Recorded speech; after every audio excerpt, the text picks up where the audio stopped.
Anabia journey part 2۔ السلام علیکم۔ انابیہ کی جرنی کے پہلے حصے میں میں نے آپ کو بتایا تھا کہ انابیہ کی پیدائش کے بعد سے ہی ہمیں بہت مشکلات کا سامنا کرنا پڑا تھا۔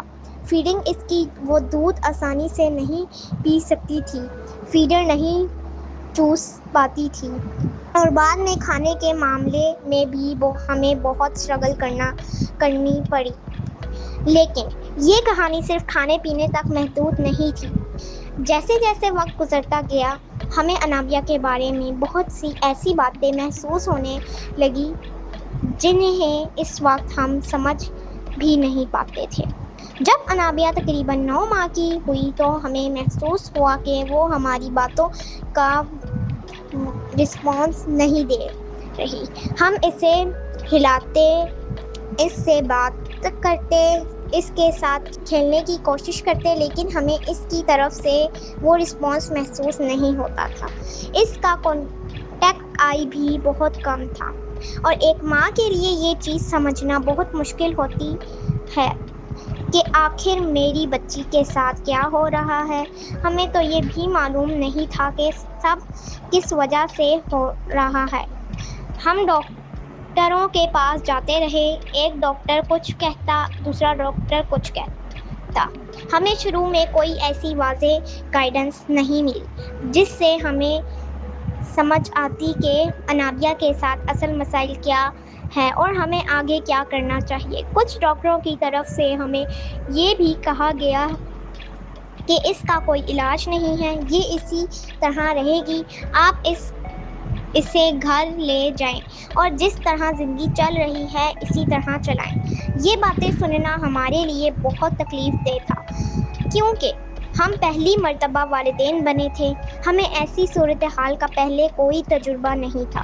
ہمارے خاندان میں بھی اس طرح کا کوئی بچہ پہلے نہیں تھا۔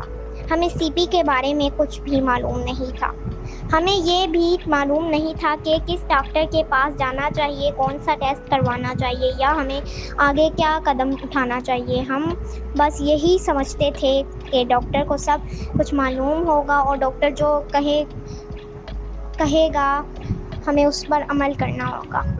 اسی لیے آج جب میں اپنی جرنی آپ کے ساتھ شیئر کر رہی ہوں تو میرا مقصد کسی ڈاکٹر کو برا کہنا نہیں ہے، میں صرف اپنا حقیقی تجربہ آپ کے ساتھ شیئر کر رہی ہوں، کیونکہ یہ وہ وقت تھا جو ہم نے خود جیا ہے، اور شاید اگر ہمیں اس وقت صحیح گائیڈنس مل جاتی تو ہماری بہت سی پریشانیاں کم ہو جاتی۔ ایک ماں کے لیے سب سے مشکل لمحہ وہ ہوتا ہے جب وہ اپنے بچے کو دوسرے بچوں کے ساتھ کمپیئر نہیں کرنا چاہتی، لیکن پھر بھی اس کی نظر سامنے والے بچے پر چلی جاتی ہے۔ میں دوسرے بچوں کو دیکھتی تھی، وہ بچے ہنستے تھے، باتیں کرتے تھے، شرارتیں کرتے تھے، نئے نئے الفاظ بولتے تھے، اور میں اپنی انابیہ کو دیکھتی تھی، وہ بول نہیں رہی تھی، وہ ہماری بات کا ویسا جواب نہیں دیتی تھی، اور میں اندر سے بہت ٹوٹ جاتی تھی۔ میں راتوں کو روتی تھی، اللہ پاک سے بہت دعائیں مانگتی تھی۔ میں کہتی تھی، یا اللہ مجھے راستہ دکھا دے، یا اللہ مجھے سمجھ نہیں آ رہی کہ میں اپنی بچی کے لیے کیا کروں، یا اللہ تو ہی میرے لیے کوئی راستہ نکال دے۔ مجھے اس وقت میڈیکل نالج نہیں تھی، مجھے سی پی کا علم نہیں تھا، مجھے ڈیولپمنٹل مائلسٹونز کا بھی علم نہیں تھا۔ مجھے صرف اتنا معلوم تھا کہ یہ میری بچی ہے اور مجھے اس کے لیے کچھ کرنا ہے۔ اور الحمدللہ آج جب میں پیچھے مڑ کر دیکھتی ہوں تو مجھے ایک بات بہت شدت سے محسوس ہوتی ہے، اللہ پاک نے مجھے میری بچی کو سمجھنے کی طاقت دی۔ میں ڈاکٹر نہیں، میں اسپیشلسٹ نہیں تھی، لیکن میں انابیہ کی ماں تھی۔ میں اس کے ہر چھوٹے اشارے کو دیکھتی تھی، وہ کس طرح کھاتی ہے، کس طرح پیتی ہے، کس چیز سے پریشان ہوتی ہے، کس چیز سے خوش ہوتی ہے۔ میں آہستہ آہستہ اسے سمجھنے لگی، اور میں نے اپنی استطاعت کے مطابق اسے بٹھانے، کھلانے پلانے اور روزمرہ کی چھوٹی چھوٹی چیزیں سکھانے کی کوشش کی۔ میں یہ نہیں کہتی کہ ہر ماں کو خود سے ٹریٹمنٹ کرنا چاہیے، ڈاکٹر کی گائیڈنس بہت ضروری ہے۔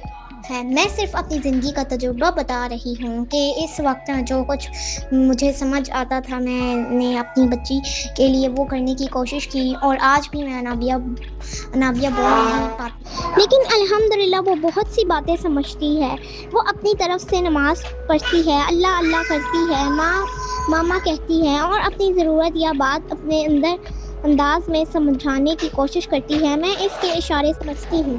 شاید باہر سے کوئی شخص اسے نہ سمجھ سکے، لیکن ایک ماں اپنے بچے کو بہت حد تک سمجھ لیتی ہے، اور میرے لیے یہ بھی اللہ پاک کی بہت بڑی نعمت ہے۔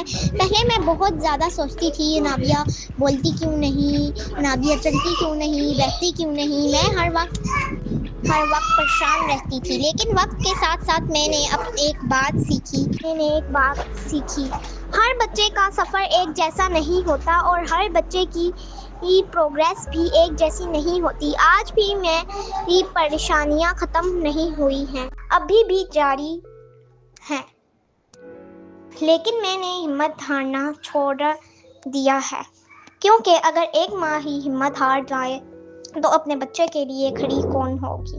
اس لیے میں آج بھی کوشش کر رہی ہوں، اور اب میں چاہتی ہوں کہ انابیہ کی یہ جرنی آپ کے ساتھ آہستہ آہستہ شیئر کروں۔ جو کچھ ہم نے دیکھا، جو کچھ سیکھا، جہاں ہمیں مشکل ہوئی، جہاں ہمیں امید ملی، سب کچھ شاید ہماری یہ جرنی کسی دوسرے ماں باپ کے کام آ جائے، شاید کسی کو وہ بات وقت پر سمجھ آ جائے جو ہمیں بہت دیر سے سمجھ آئی، اور شاید کسی ایک گھر کی پریشانی ہمارے کہانی سن کر تھوڑی سی کم ہو جائے۔ یہ تھی انابیہ کی جرنی کا دوسرا حصہ۔ اگلے حصے میں آپ کو بتاؤں گی کہ انابیہ کو ہم نے کس طرح بٹھانے اور کھڑا کرنے کی کوشش کی، کرولنگ کیسے شروع ہوئی، اور پھر وہ دن کیسے آیا جب انابیہ نے پہلی بار اپنے قدموں پر کھڑے ہونے اور چلنے کی کوشش کی۔ انشاءاللہ یہ سفر ابھی جاری ہے۔